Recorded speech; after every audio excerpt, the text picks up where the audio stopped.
ಇಂದೇ ಡೌನ್ಲೋಡ್ ಮಾಡಿ ಮತ್ತು ನಿಮ್ಮ ನೆಚ್ಚಿನ ಶೋಗಳನ್ನು ಆನಂದಿಸಿ.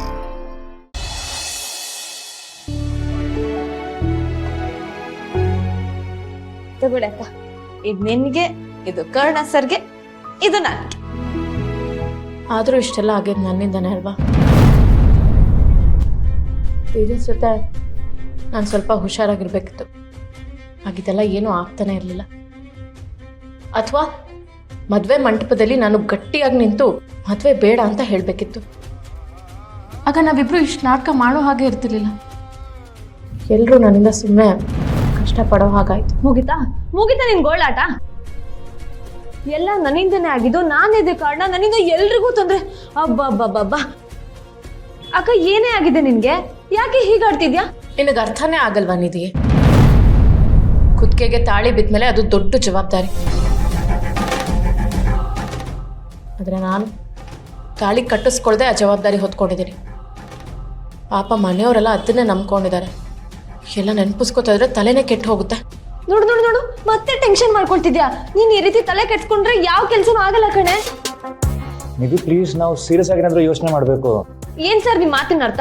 ನಾನ್ ಸೀರಿಯಸ್ ಆಗಿಲ್ಲ ಅಂತನಾ? ಸರಿ ಆಯ್ತು ಬಿಡಿ.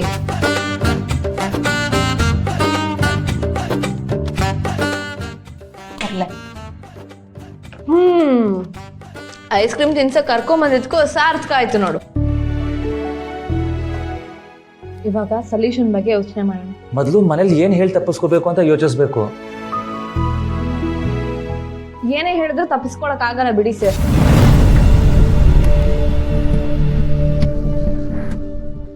ಇದೇನು ಹೀಗೆ ಹೇಳ್ತಿದ್ಯಾ? ಸೊಲ್ಯೂಷನ್ ಅಂತ ಟೆನ್ಷನ್ ಕೊಡ್ತಾ ಇದೀರಲ್ಲ. ಇವಾಗ ನೀವು ಹೋಗಿ ಹೇಳಿದ ತಕ್ಷಣ ಎಲ್ಲ ಸರಿ ಹೋಗ್ಬಿಡುತ್ತಾ? ಮಂಟಪದಲ್ಲಿ ತಾಳಿ ಕಟ್ಬೇಕು ಅಂತ ಡಿಸಿಷನ್ ತಗೊಂಡಿರೋರ್ ಮುಂದೆ ಹೋಗ್ಬಿಟ್ಟು ಇವಾಗ ನಾನು ತಾಳಿ ಕಟ್ಟಕ್ ಆಗಲ್ಲ ಅಂತ ಹೇಳಕ್ ಆಗುತ್ತಾ? ಇನ್ನೇನ್ ಮಾಡಕ್ಕಾಗುತ್ತೆ? ತಾಳಿ ಕಟ್ಟೋ ಕೈಯಿಂದ ಯೋಚನೆ ಮಾಡ್ತಾ ಹೋಗೋಣ, ಅವಾಗ ಏನಾದ್ರೂ ಐಡಿಯಾ ಸಿಗ್ಬೋದು. ಕೈಯಿಂದನಾ? Correct sir. ಬೇಕಾದ್ರೆ ಕೈಯೇ ಮುರಿದ್ ಬಿಡ್ಬೋದು, ಆಗ ತಾಳಿ ಕಟ್ಟೋ ವಿಷಯನೇ ಬರಲ್ಲ. ಏನ್ರಿ ನೀವು ಕೈ ಮುರಿದೆಲ್ಲ ಹೇಳ್ತಿದ್ದೀರಾ? ಹ್ಞೂ, ಮತ್ತೆ ಇವಾಗ ನೀವು ಬೇಡ ಅಂದ್ರೆ ಅದೇ ಕೈಯಿಂದ ತಾಳಿ ಕಟ್ಸ್ಬಿಡ್ತಾರೆ.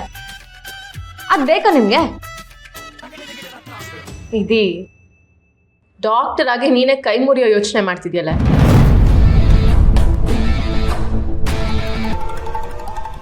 ನೋಡಿದ್ರಾ, ಏನ್ ಮಾಡ್ಬಾರ್ದು ಅಂತ ನಿಮ್ಗೆ ಇವಾಗ ಗೊತ್ತಾಯ್ತಲ್ವಾ?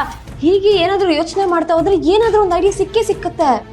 ನೋಡಿದ್ರ ಅತ್ತೆ, ಪಾಲಕ್ ಬೆಂಕಿ ಇಟ್ಟಾಗ ಹನುಮಂತ ಇಡೀ